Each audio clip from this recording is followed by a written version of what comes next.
Steve Tsentserensky from the USA, Special Ambassador for the Zagreb Digital Nomad Ambassador Program.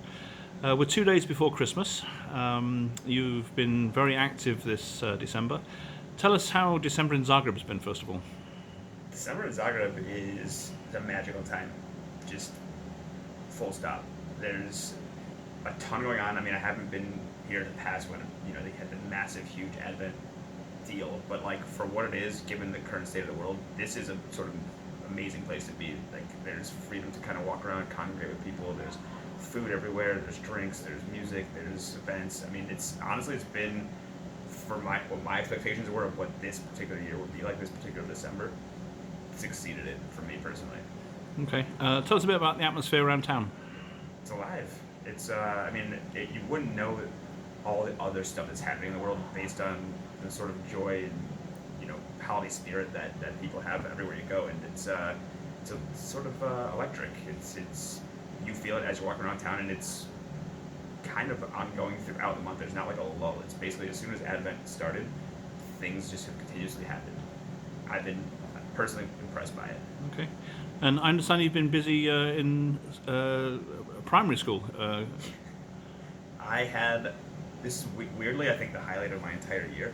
I got invited to go speak to a class, or just basically chat with a class of seventh graders in English about the U.S., which was their cultural topic of the year, and also just like about Croatia, why I'm here, that kind of thing, what I do.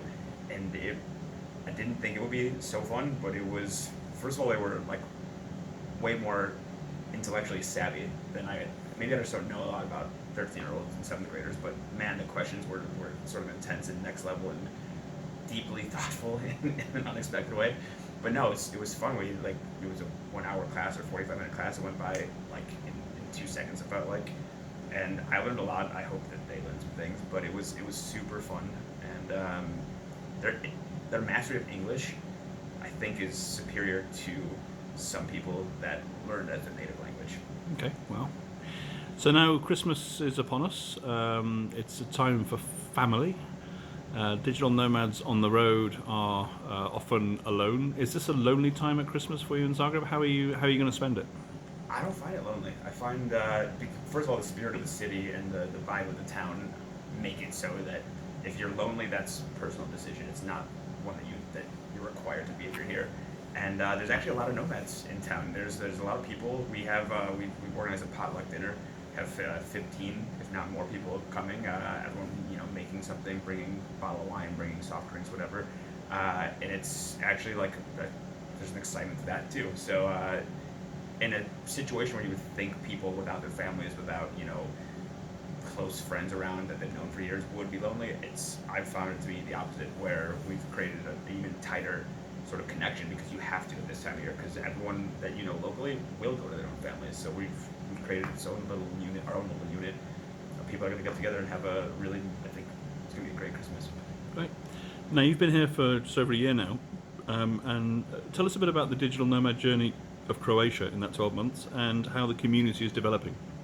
The journey's been insane, considering I came just on the hope that the visa would be, like, I kind of knew that it was going to happen. It was already basically approved for when it arrived, but it's been nuts to see. Yeah, what you just said is the community kind of emerge out of nowhere, because like Split had stuff. There was already an expat community there, but with Zagreb in particular, that wasn't on anyone's radar. That wasn't on anyone's map. That wasn't sort of on the trail, the Nomad Trail, so to speak. And to see it emerge organically, I mean, it's been pushed by TCN and by other private sector people that are really doing a good job of spreading the message consistently, beating that drum.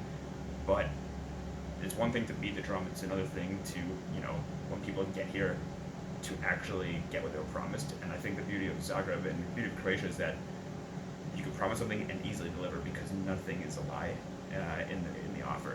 And because of that, the community from January last year to now, it's, I think, concretely there. And a lot more people are coming. I mean, I know people that are coming in December, at the end of December, coming into January. Like, that wouldn't have been a thing here in the past. Yeah, wonderful. Excellent. All right, thanks very much indeed, and enjoy the rest of your ambassadorship.